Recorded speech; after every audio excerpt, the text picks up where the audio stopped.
Hello, everyone. It's Paul Miller, and I'm the host of Free Time Free Spill. And today's going to be an amazing show. You're going to be blown away with today's guest. And we're going to be talking about fitness. We're going to be talking about her career. And her name is Fitz Fitz Koehler. Koehler. Yes, It's a short name, but it's a mouthful. Fitz Koehler. yes. And so, how you doing today? I'm wonderful. Very, very happy to be on your show so we can spill for free. Yes, man. Free time. Spending our That's free right. On free time. time. Yes, sir. Yes. So let's talk about your career. Like, Yeah. So what do I do? I'm a fitness expert. I've been teaching fitness for decades now. I started when I was 15, and I do a lot of things.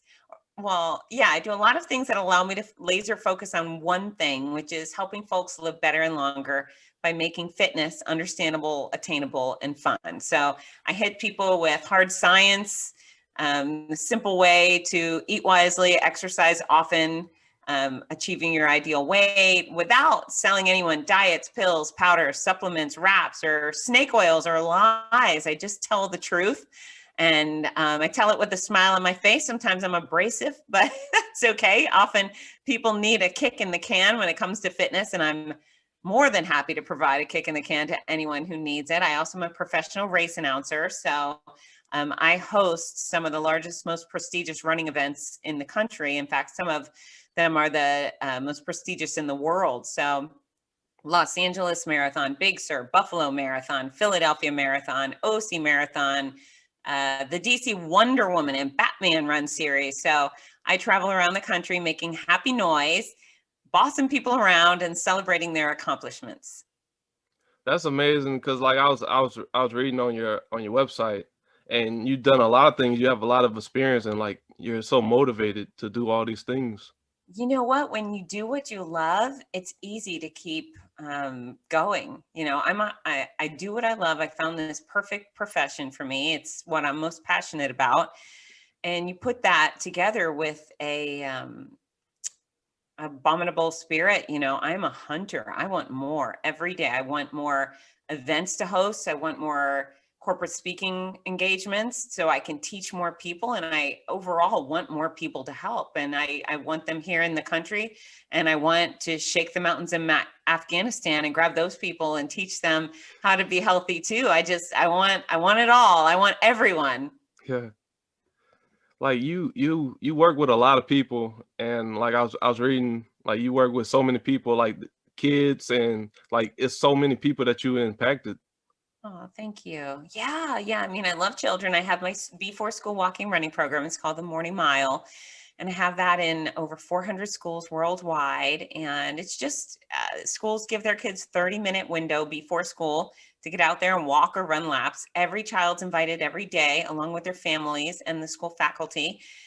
And we don't really set a target for them. We just welcome them, make it fun with music. We make it rewarding, and we unleash these kids. And so many of them, little guys even, are doing 600-700 miles a year. So it makes me happy because I know these kids will hopefully have a better shot at growing up to be healthy adults, and they won't have to deal with diets and all the nonsense many grown-ups have to face when they don't learn how to do things the right way. And then, of course, I just got done beating up on breast cancer, and that wasn't a good time, but I absolutely made the best of it. And now I have my new book out. It's called My Noisy Cancer Comeback. Wow. And I'm proud that I was able to stay noisy from the day I found my lump, through diagnosis and through all sorts of horrible treatment experiences. I got to continue doing what I do. So yeah, I love life. I love being here. I'm grateful for it.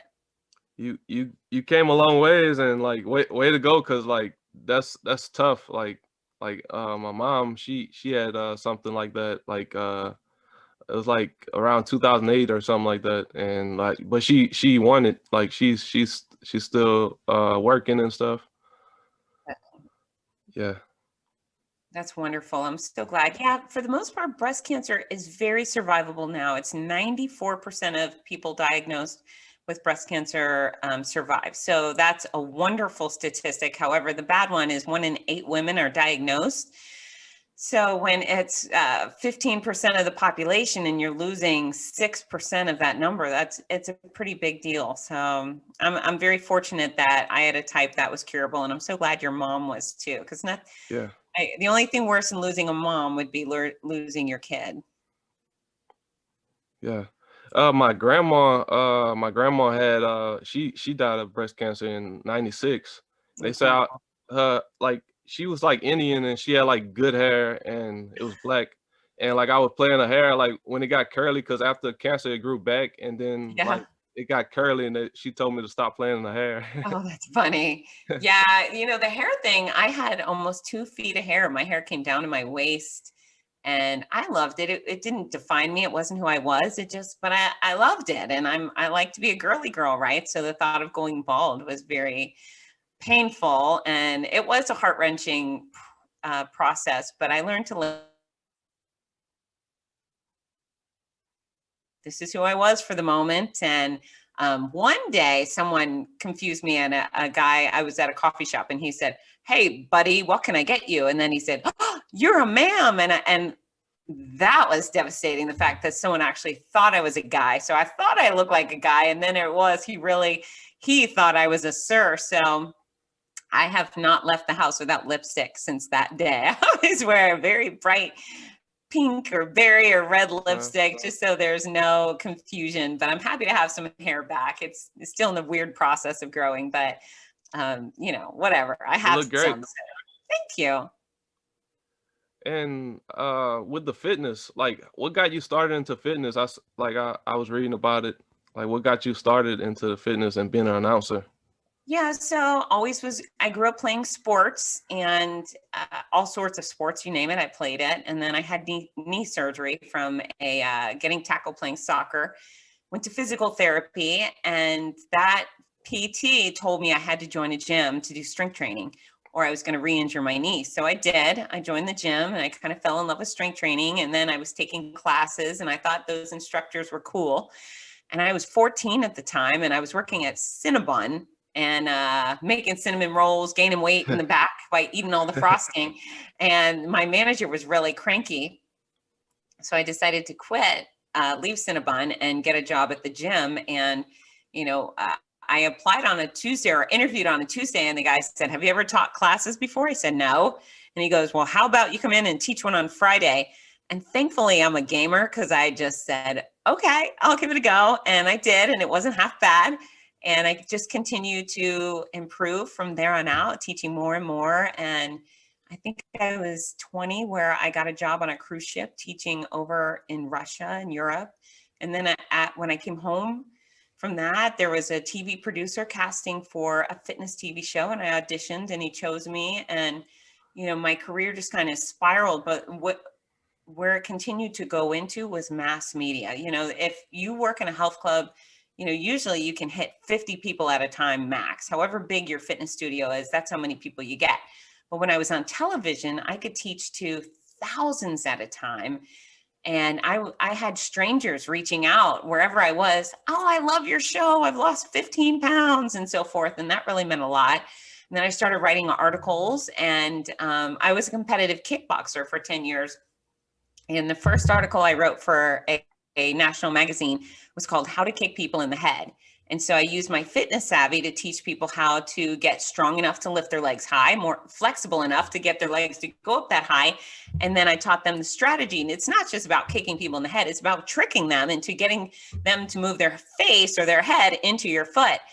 So I wrote that article, and soon after I got a letter. I think it was about 2 weeks after I wrote the article was published, from a guy in Kentucky. He wrote a handwritten letter, and he said, "Fitz, thank you so much for writing that article. I've been doing, combat sports or martial arts for years. This is the first time I kick someone in the head." And I thought, "Yay, I got to help someone kick someone in the head in Kentucky." And I really just fell in love with mass media. I get to affect or impact so many people because of these great tools, including this podcast. So thank you for having me on. Everyone I get to reach matters. Yes, ma'am. You have like a lot of work that you've done, like charitable work, and like let's talk about that. Yeah, you know what? It's one thing. Sometimes people have a lot of money to throw at a cause, and that's wonderful. And I make smaller donations. I'm not a multimillionaire like some of our philanthropists, but I've always felt it's important to give of my time and of my skills. And so I normally get involved with, there's a few things. I like health causes, American Heart Association, American Diabetes Association. I've worked with all sorts of cancer causes, anything that benefits sick children, of course, makes my heart bleed. And then I do love to take care of our veterans and our first responders. I'm so grateful to be an American. And so anytime I get to help those guys or gals, I like to do that. And you've been in news. I seen like you was like at the Staples Center, and you like it was a big marathon. Yeah. Yeah, it's interesting. So that was the Wonder Woman race in Los Angeles, and it was actually I'm trying to think, November. Yeah, yeah. We still had Kobe here. That was pre-Kobe's passing because I was at the Staples Center another time after. But yeah, the Wonder Woman race, we had the entire Staples Center courtyard for our expo, and our setup, our main stage was over there. And then I took people from the main stage, and I think we had 10,000 athletes, and I brought Wow. them out into the road in front of the Staples Center. If anyone wants to see it, if you go to fitzness.com, that's FITZNESS, and on the top corner, on the top menu bar, it says race announcing. If you click there, you'll see me. And what's wonderful about that race is, yes, it's about going 3.1 miles or 10.2, whatever distances we had that day. But it's really about being a part of this really fun entire country, putting on events everywhere. And almost all of our athletes come out dressed as Wonder Woman. They're dressed in red and royal blue and white stars and gold bling. And even our men come out dressed as Wonder Woman, or they show up dressed as Superman. But for me, it's beautiful because, people are really easy to get amped up. I could basically sneeze into the microphone and people would say, woo, they lose their mind. But it's a beautiful sight with the uniformity of color because, in normal races, people wear whatever they wear. But at our Wonder Woman events, it's that sea of red and blue. And our Batman events, so much black. It's the Dark Knight everywhere. But then we also have people that come decked out as the Joker or the Riddler or the bad girls of DC Comics. They're really fun events. And here's the thing. Is I use the term running, but I use that very loosely. They are races, and obviously running is a good thing, but we also fully support people who want to come and just walk the whole way. There's no obligation to bend your knees, and there is someone from every walk of life. We've got men and women and people who will have some sort of in between. We've got every person from every color. We've got every fitness level, all ages, little kids and the very, very elderly. And, everybody's just out to support each other and have a good time. And I always say our races the people at our races look like anyone you would see at Walmart at 3 a.m. in the morning. And the Walmart crowd, right? Yeah, those like They're, when I look at that video, like it was so much people. I never seen so many people in my life, and it was yeah. bigger than a James Brown concert. Like Oh, yeah. so many people. It was Yeah, loud. it's so much fun for me too to be the ringleader of all of that fun is really special. I pinch myself. You're a great speaker. Like how like with speaking, like you have any speaking tips or podcasting tips? So I do. I did Toastmasters when I was in second grade. Are you familiar with Toastmasters? Yeah, I never got a part of it though. Okay, so you should. I believe it's very cheap to join. It's maybe $20 a year or something like that. Anyone can join, but they teach you how to organize a presentation. And I think it's always very important when you get on a microphone to have some sort of organization. Now, I do not read it. I never use a script. I almost never use a PowerPoint. I speak off the top of my head because I'm an expert in my subject, but I always have some sort of organization. So that matters. And then you just have to practice speaking. And so this is what I do with my interns. We practice removing the word like and from their dialects. So sometimes we say, I'm going to go like to the park, and like I'm going to roller skate, and like do push-ups, and like, Way is too another one. much. Yeah, they're filler words. And sometimes people feel like they have to continue speaking. They just feel pressure to keep going.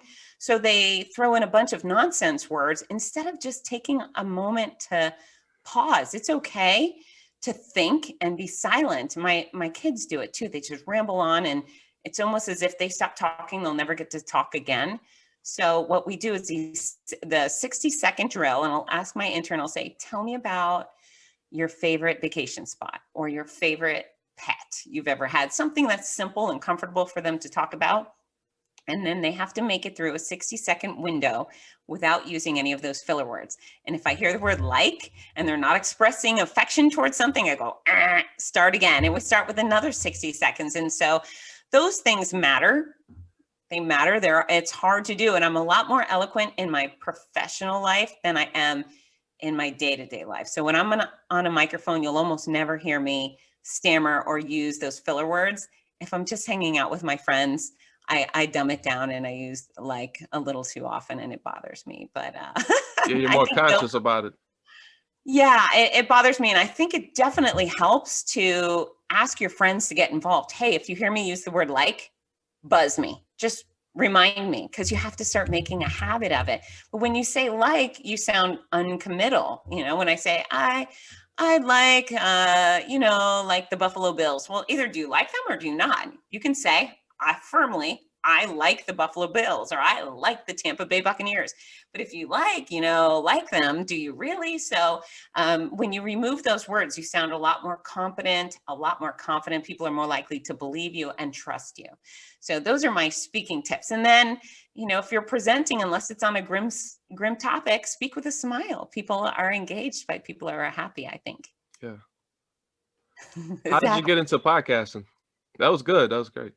Thank you. Yeah, I started my podcast in 2016, and just as one of those things that became an opportunity to reach more people on my own platform and say what I wanted to say. I'm the one who comes armed with a schedule, an agenda of things to speak about. I get to yammer on, and I've done some interviews with my podcast, but for the most part, my podcast is me telling people what I think. I do a lot of rants, but quite often I'm teaching about strength training, or teaching about training for a triathlon, or eating to lose weight, et cetera, et cetera. And I'm an actual expert. So I have a lot of info to give. And then I tell stories, stupid stories. Do I have a lot of stupid stories to share.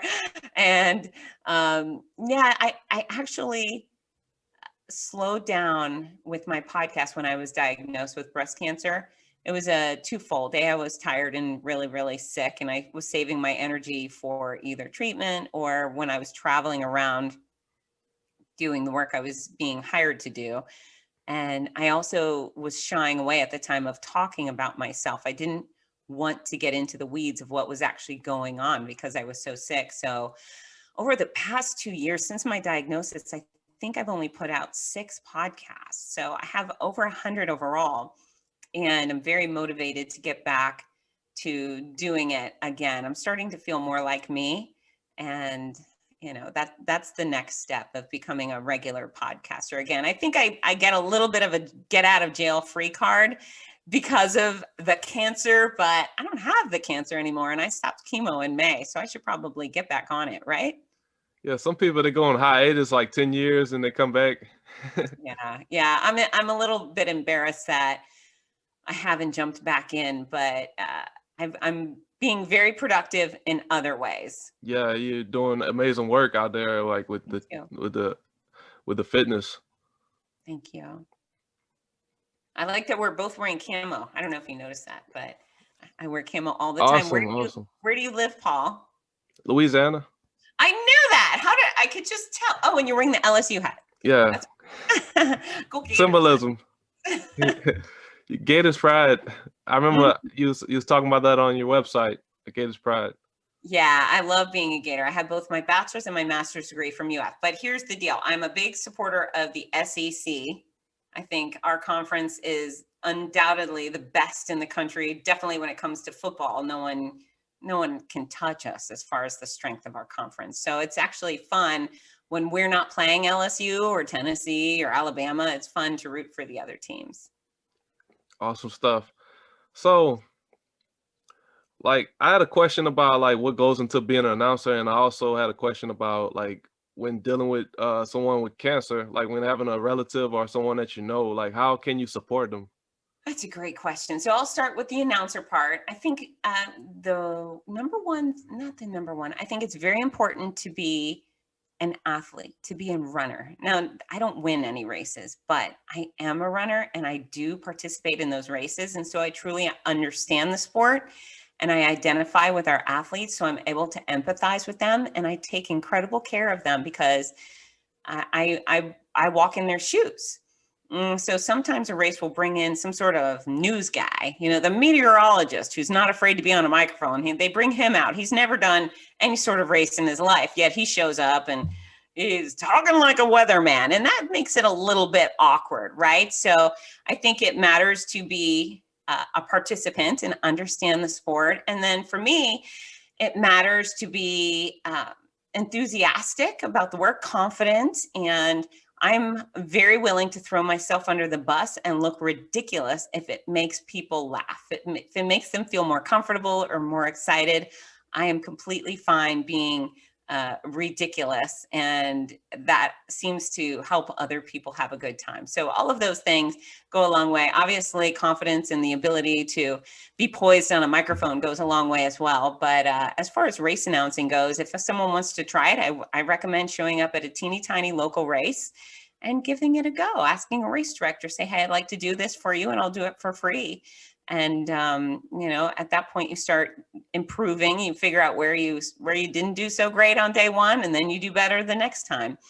And then as far as what you can do for a cancer patient, so there's a few things you could give monetarily. Sometimes financial hardships are a real issue if someone's uninsured or they just are out of work. Maybe they could use some gift cards to buy gas for their car or food on the table or restaurants, things like that.